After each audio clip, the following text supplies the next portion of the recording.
So we have different factors जो कि enzyme और सबस्ट्रेट के दरमियान होने वाले केमिकल रिएक्शन के रेट को इफेक्ट कर सकते हैं। एंजाइम इटसेल्फ तो हमें पता है कि एंजाइम जो है वो ट्रांजिशन स्टेट को स्टेबलाइज करने के बाद suppose this is an uncatalysed reaction, लेकिन after the addition of enzyme आपका ये जो पर्टिकुलर रिएक्शन है इसमें ट्रांजिशन स्टेट की एनर्जी को रिड्यूस करके एंजाइम उस रिएक्शन के रेट को इंक्रीज करता है। But we have some limiting factors, like आपके पास अगर इनमें से कोई फैक्टर जो है वो डिस्टर्ब हो जाए तो आपका जो एंजाइम है उसकी वर्किंग जो है वो रुक सकती है। इसमें से आप जो है वो डिफरेंट फैक्टर्स में से सबसे पहले हम कंसंट्रेशन ऑफ एंजाइम को स्टडी करते हैं कि किसी केमिकल रिएक्शन के रेट के ऊपर एंजाइम की कंसंट्रेशन का क्या इफेक्ट होता है। डेफिनेटली जितना ज्यादा एंजाइम होगा उतनी जल्दी आपका रिएक्शन होगा। तो अगर आपके पास इनिशियली एंजाइम की लो कंसंट्रेशन है, सपोज आपके पास किसी केमिकल रिएक्शन में एक या दो एंजाइम अवेलेबल है और आपके पास सबस्ट्रेट की कंसंट्रेशन बहुत ज्यादा है, तो ऑब्वियसली आपका केमिकल रिएक्शन स्लो होगा। स्लो इसलिए होगा because you have high number of substrate और उस सबस्ट्रेट को प्रोडक्ट में कन्वर्ट करने के लिए आपके पास सिर्फ दो ही एक्टिव साइट है। ठीक है, तो इनिशियली आपके पास अगर एंजाइम की कंसंट्रेशन लो है तो केमिकल रिएक्शन का रेट भी जो है वो लो होगा बिकॉज आपके पास लिमिटेड एक्टिवेशन साइट है। और जैसे जैसे आप नंबर ऑफ एक्टिव साइट बढ़ाते जाओगे आपका केमिकल रिएक्शन जो है वो रेसिप्रोकली इंक्रीज होता जाएगा। ठीक है, जितनी एंजाइम की कंसंट्रेशन इंक्रीज होती जाएगी उतना आपका केमिकल रिएक्शन भी इंक्रीज होता जाएगा। तो आपके पास एक लीनियर रिलेशनशिप है कि आप एंजाइम की कंसंट्रेशन को बढ़ा के किसी रिएक्शन के रेट को क्या कर सकते हो, इंक्रीज कर सकते हो। बट ऑब्वियसली अगर आप एंजाइम की कंसंट्रेशन इतनी बढ़ा दो कि सबस्ट्रेट अल्टीमेटली खत्म होना शुरू हो गए, इनिशियली आपके पास बहुत से सबस्ट्रेट थी,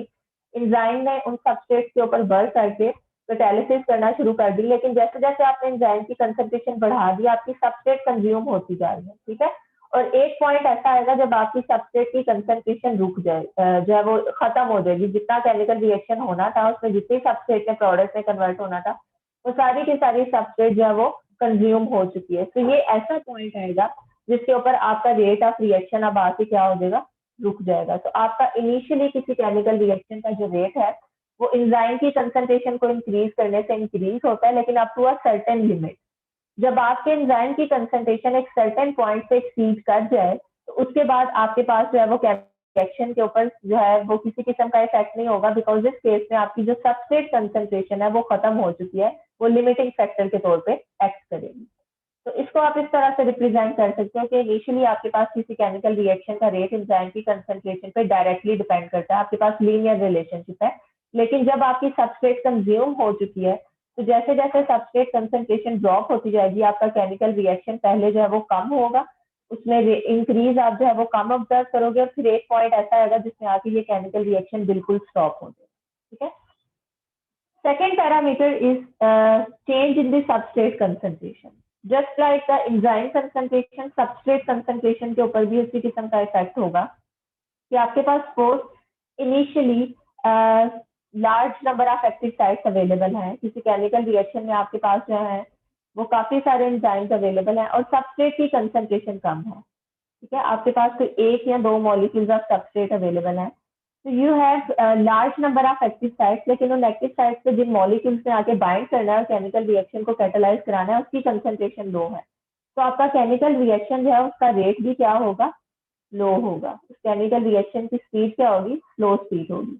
जैसे जैसे आप सबस्ट्रेट की कंसंट्रेशन को बढ़ाते जाओगे आपका केमिकल रिएक्शन इंक्रीज होता जाएगा। ठीक है, लेकिन अगेन एक पॉइंट ऐसा आएगा जिसमें आपके सारे के सारे जो एंजाइम्स हैं उनकी एक्टिव साइट सबस्ट्रेट के साथ बाइंड हुई होंगी और आपके पास कोई भी एंजाइम जो है वो फ्री फॉर्म में अवेलेबल नहीं है। इन दोनों केसेस में जितने भी फैक्टर्स हम लेके चल रहे हैं इसमें हम हमेशा एक पैरामीटर को कांस्टेंट रखते हैं और दूसरे पैरामीटर को इंक्रीज करते हैं। लाइक प्रीवियस केस में मैंने आपके अगर एंजाइम की कंसंट्रेशन को इंक्रीज किया है तो इस केस में मैंने सबस्ट्रेट की कंसंट्रेशन को फिक्स रखा है या उसको मैंने कांस्टेंट रखा है, उसको मैंने चेंज नहीं किया।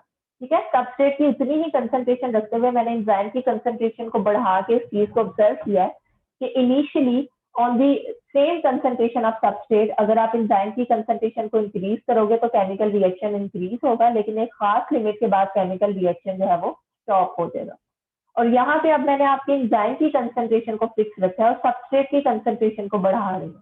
और ये चीज मैंने कही है कि जब आपके पास initially large number of enzymes present है और सबस्ट्रेट के ओनली फ्यू मॉलिक्यूल्स अवेलेबल हैं। तो जैसे जैसे आप सबस्ट्रेट के मॉलिक्यूल इंक्रीज करते जाओगे, केमिकल रिएक्शन का रेट भी इंक्रीज होता जाएगा।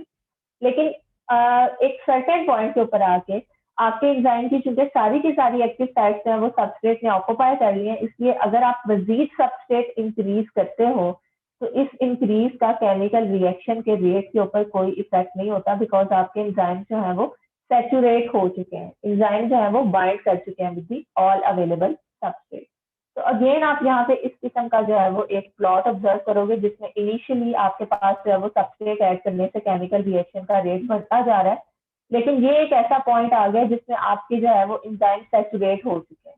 इसमें आप मजीद अगर सबस्ट्रेट को इंक्रीज करते हो तो एंजाइम की जो है वो रिएक्शन के रेट के ऊपर किसी किस्म का कोई इफेक्ट नहीं होगा।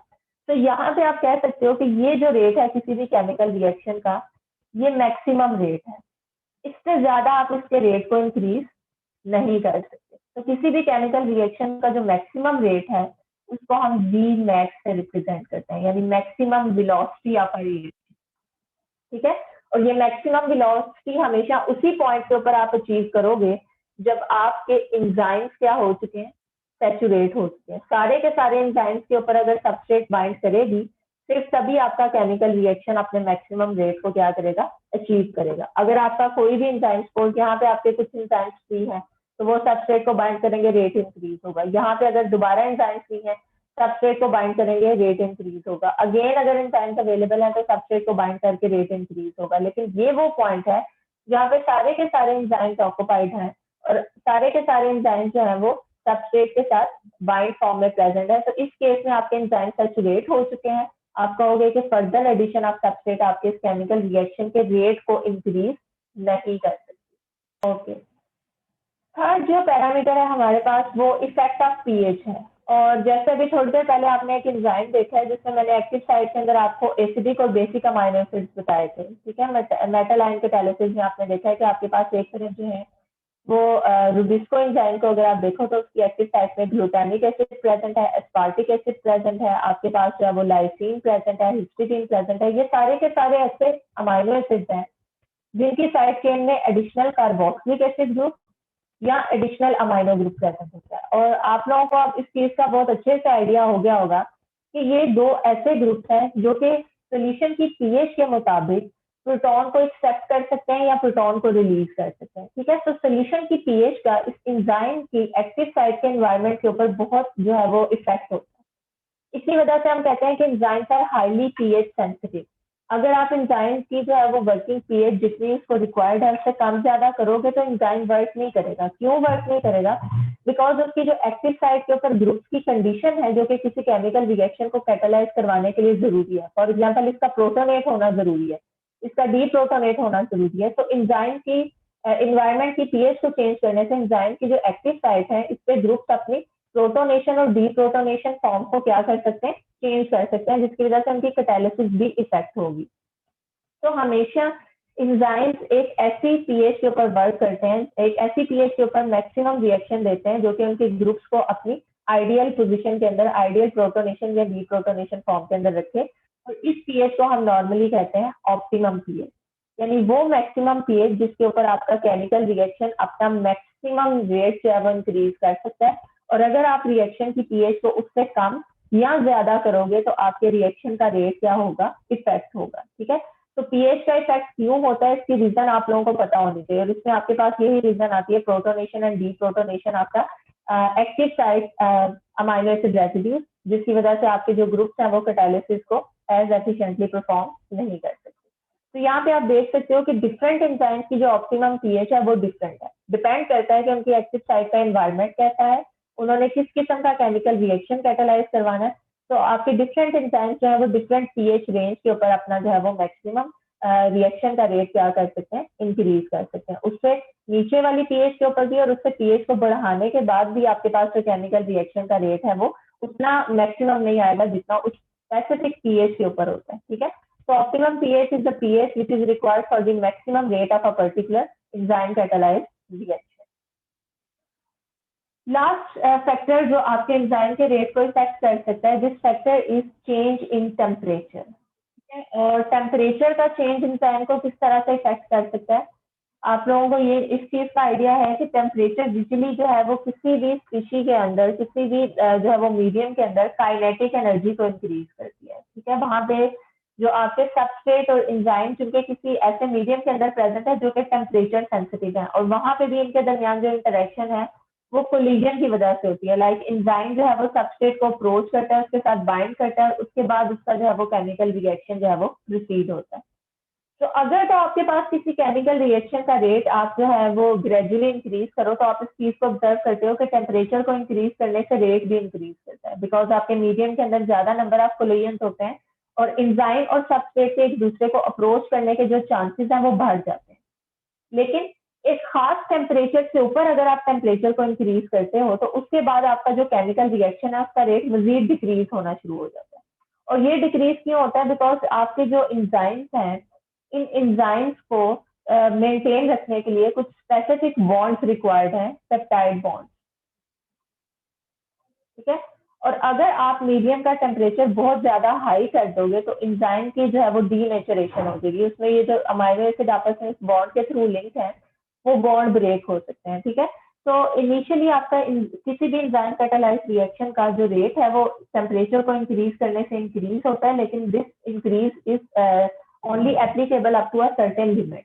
और अगर आप किसी एक खास लिमिट से ज्यादा किसी रिएक्शन के रेट को इंक्रीज कर देते हो तो उसके बाद आपके जो एंजाइम है वो अपने ही स्ट्रक्चर को मेंटेन नहीं रख सकते, वो खुद डी नेचर हो जाते हैं। और अगर वो खुद से डी नेचर हो जाते हैं इसका मतलब है कि एक्टिव साइट का जो एनवायरमेंट है वो डिस्टर्ब हो जाएगा, एक्टिव साइट ब्रेक हो जाएगी और एंजाइम जो है वो सबस्ट्रेट को प्रोडक्ट में कन्वर्ट करने का पोटेंशियल नहीं रखता, बिकॉज इस केस में उसका अपना स्ट्रक्चर जो है वो डिस्टर्ब हो चुका है। और ये चीज हम लोगों ने देखी थी कि एंजाइम की जो एक्टिव साइट है इसका स्ट्रक्चर किसी भी कंडीशन के अंदर डिस्टर्ब नहीं होना चाहिए। So because enzymes protein in nature है, just like protein temperature sensitive है, उसी तरह से आपके एंजाइम्स भी टेम्परेचर सेंसिटिव हैं जो कि एक खास रेंज से ज्यादा के टेम्परेचर को एब्जॉर्ब नहीं करते।